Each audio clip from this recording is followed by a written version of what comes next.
Welcome to our Missouri S&T Student Athlete Series as we meet today with Krista Hilmas, member of the women's cross country and track and field teams. And Krista, how are things going right now with practice heading into your first meet here this weekend? Things are going really well. We've been following a bunch of regulations that have been given to the team, but practices have been going smoothly, and we've just been trying our best to make the best of the situation right now, so we feel prepared for this upcoming meet. And obviously, you're kind of training in a different manner as in the past, whereas prior to this year, you would practice in big groups and all that. Mm-hmm. This year, you're in smaller pods, basically as coach for 19 precautions and all that. So how's that kind of worked out for you guys so far in your training? It's been really weird so far. It's definitely something different. I'm not used to only running with, like 3 or 4 people every single day at practice, but, we just try to make the best of the situation, wave from a distance to everyone else on the team, but, it's definitely taken a lot of getting used to. Now, granted, in this different situation, how are you able to evaluate how your team, you feel about your team going into the season with the expectations and such?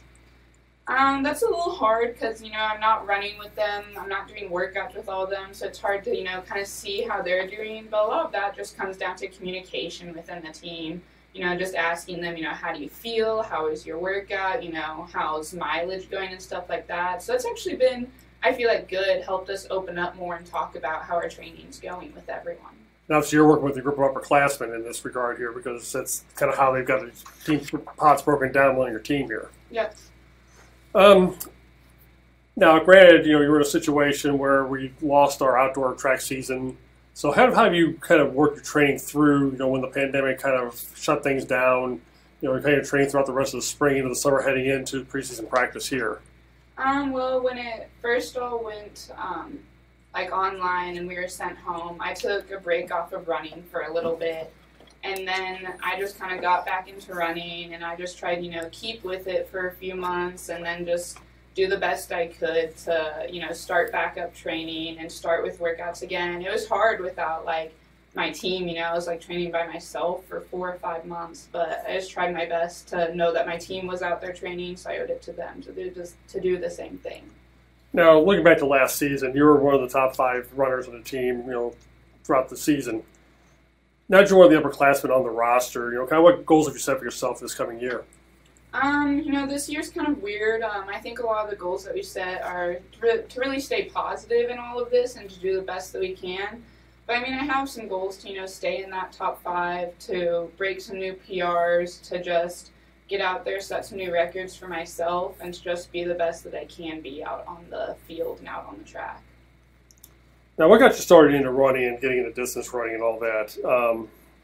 What got you started there? I actually started it as just training for my other sports. I used to play basketball, soccer, volleyball, so I just wanted some endurance training to help me in those, and then I just decided I liked it better than any of those, so I just went with it.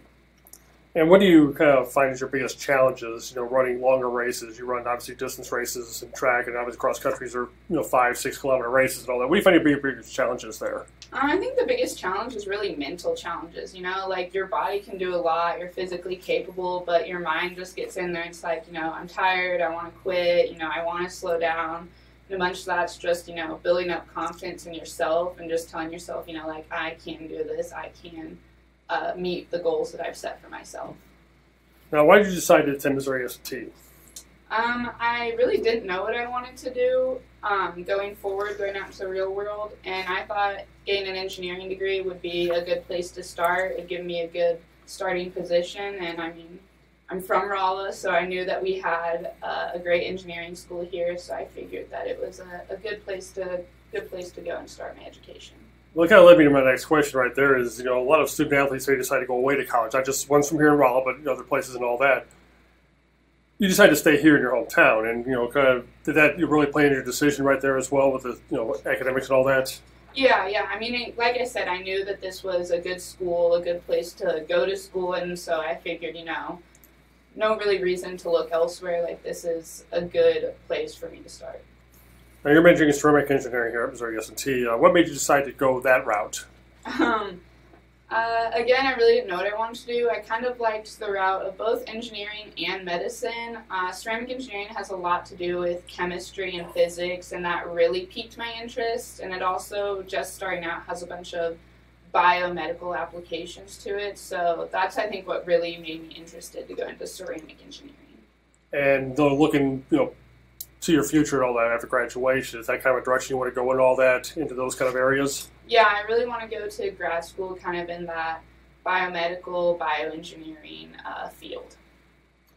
Well, thank you very much for your time today, Krista, and good luck on this coming season. Thank you.